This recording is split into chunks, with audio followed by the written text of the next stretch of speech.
Good evening, everybody, and welcome back to the channel. Today I've got a little bit of a different video for you. Behind me, I have my wife's 2008 Ford Edge that I bought from Copart auction about a year ago. So I have all my numbers broken down, and I figured this would be a good video to give to anybody that might be thinking about buying a vehicle from Copart, to kind of see what the prices are that I spent to get this back on the road, um, versus what you could get if you were to go just buy one off Marketplace or wherever you would buy from.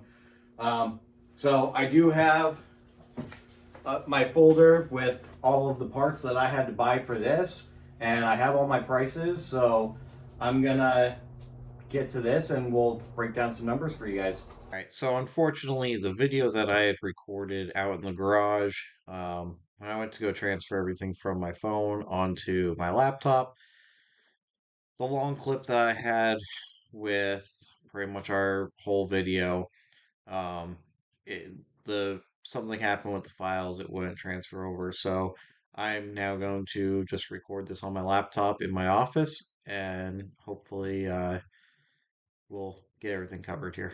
As we go through this video, I am going to try to pop some pictures up here and there. Just because when I bought the vehicle, I wasn't sure what I wanted to do with it yet. I wasn't sure if I was going to use it as a part out vehicle or if we were going to keep it as a daily driver for my wife. Um, so unfortunately, I didn't really get any video, but I did get pictures because I wanted to keep photos along the way. So, first thing that we're going to talk about is how much did we pay for the vehicle? So when I purchased it from Copart, my winning bid on it was $650. After all of Copart's fees and everything like that, the total ended up coming out to $1,033. Right there, that wasn't too bad. I felt like that was a win to me. Obviously, at the time, I didn't know how much work was going to need to be done to it, but just from pictures and everything previously to that, I felt like that was a fair number for what we were looking for. So once I got it home, I'll put some pictures here as to what it looked like when I brought it home and started taking it apart in the garage, trying to figure out what exactly we were going to need next. As we started going through, I started noticing we were going to need a radiator. We needed the radiator support. We needed the cooling fan.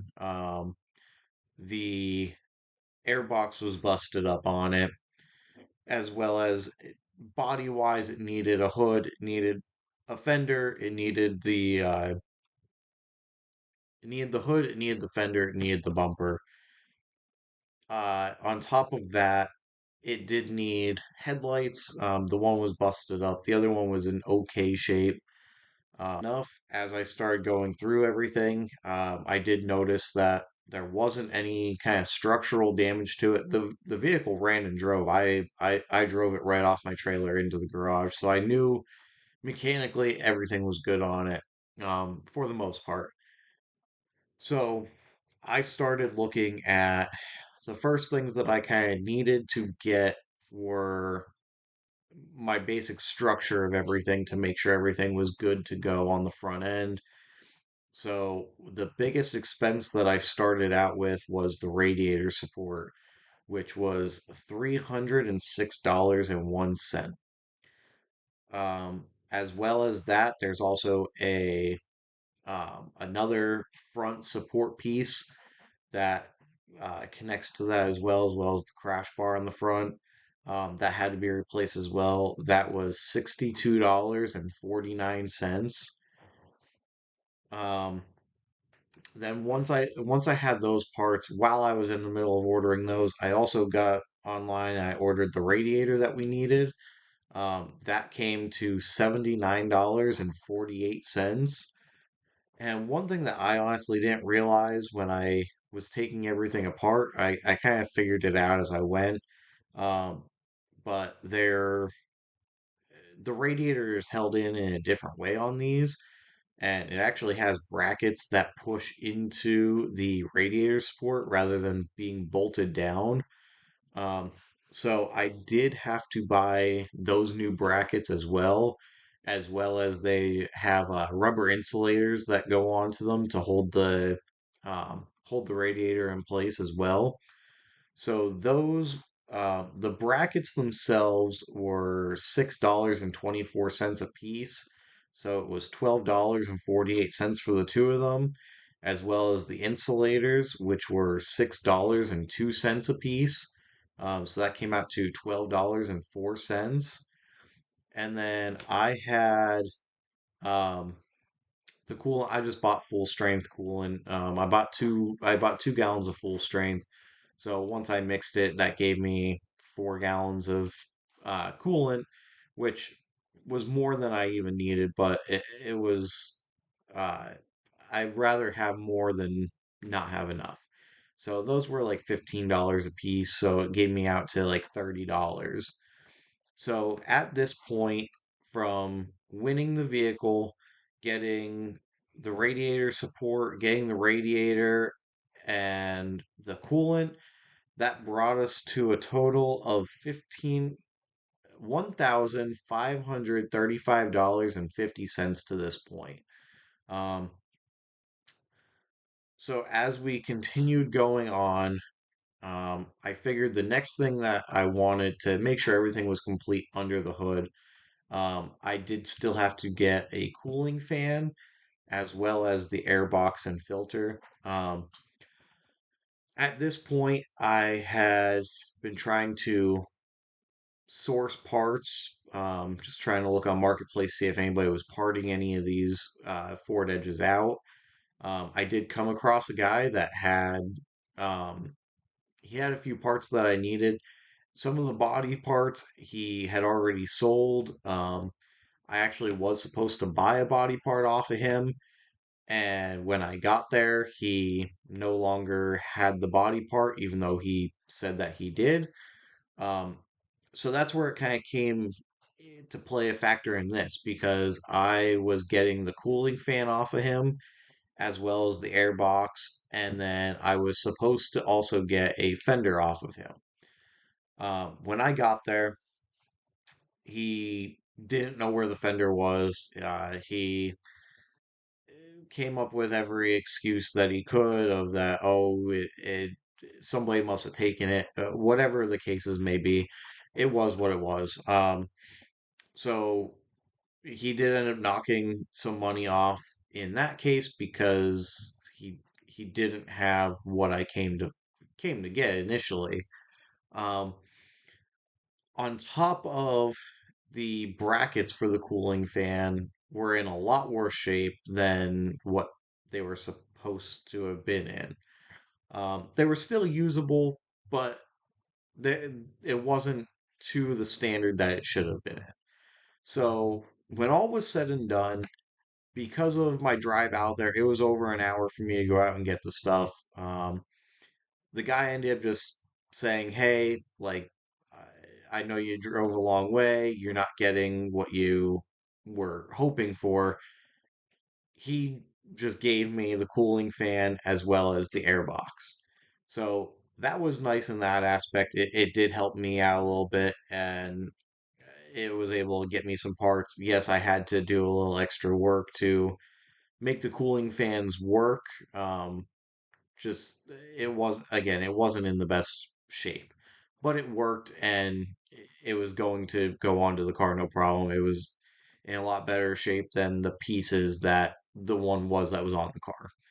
Um, so the only thing that I did end up having to pay for at that point was an air filter, which was $18. So that now brings us a total of $1,553.50.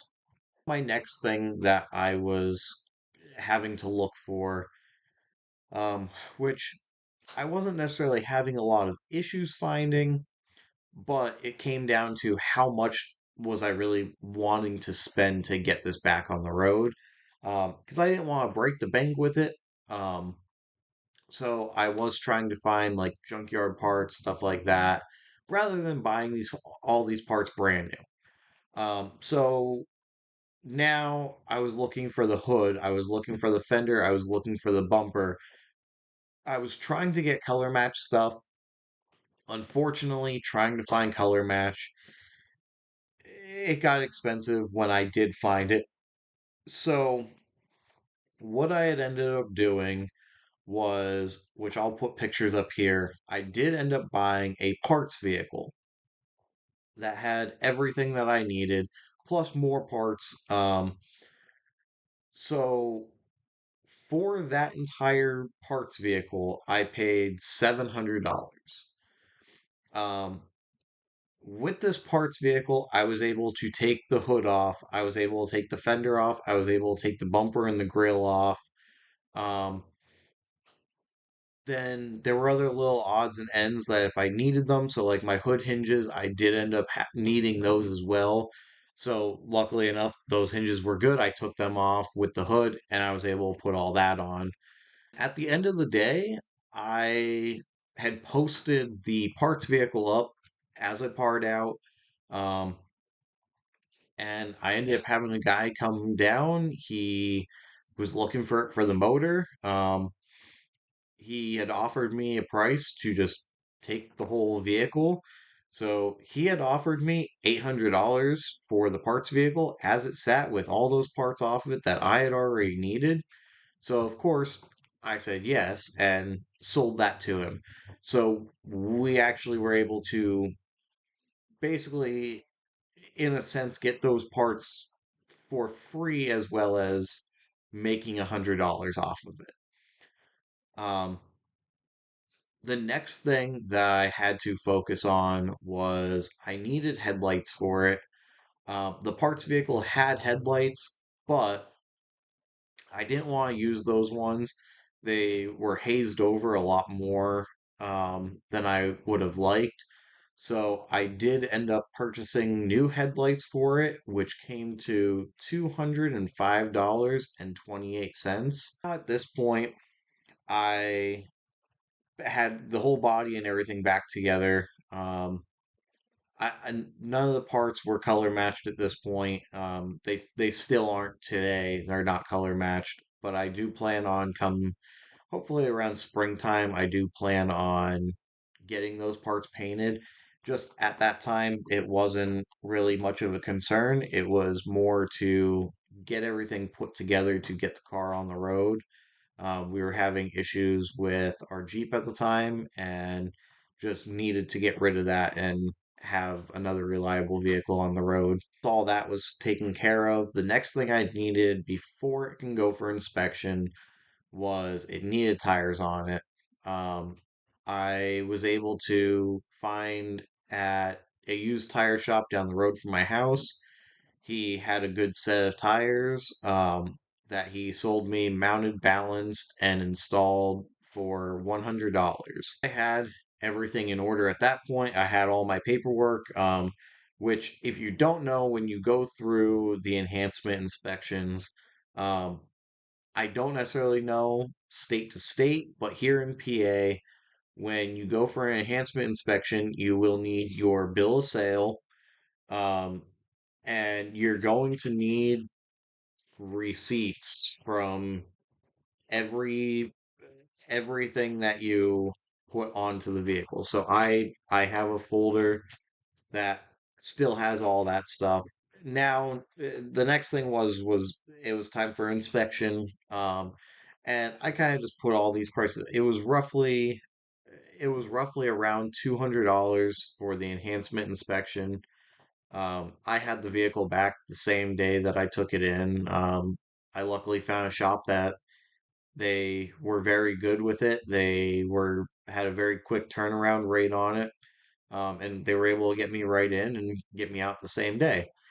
Um, so I also included in this price the titling fees as well as the plate fee. So to get the plate, get the registration, everything. Um, that all came to roughly $550, give or take a little bit of money there. I don't remember exactly what the number was.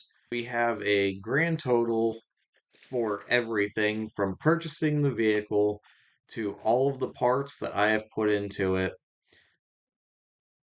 The grand total is $2,308.78. You guys let me know down below if you think that was a good deal or a bad deal. Uh, I personally think that was a very good deal. My comps in this area for the same vehicle with similar mileage and condition, yes, with clean title rather than our title. But I don't let that our title bother me. The vehicle had to go through the same inspection. Honestly, had to go through a more intense inspection than a regular yearly inspection to be able to be put back on the road. So to me, an R title doesn't really mean much. Um, but for a clean title one that's comping about the same, I can find them anywhere from 3,000 to $5,000, $6,000 in my area. So that to me for $2,300, I didn't think was a bad deal, especially considering that that included all of my transfer fees and everything as well. Where if I were to have gone and purchased a clean title one for, say, $3,000, I still need to pay a title transferring fee and everything else on top of that, and hope that I don't need to put any work into it. Yes, it did take me some time that I worked on it in whatever off time that I had, but at the end of the day, I can look back at it and go, I rebuilt that and I'm confident with it.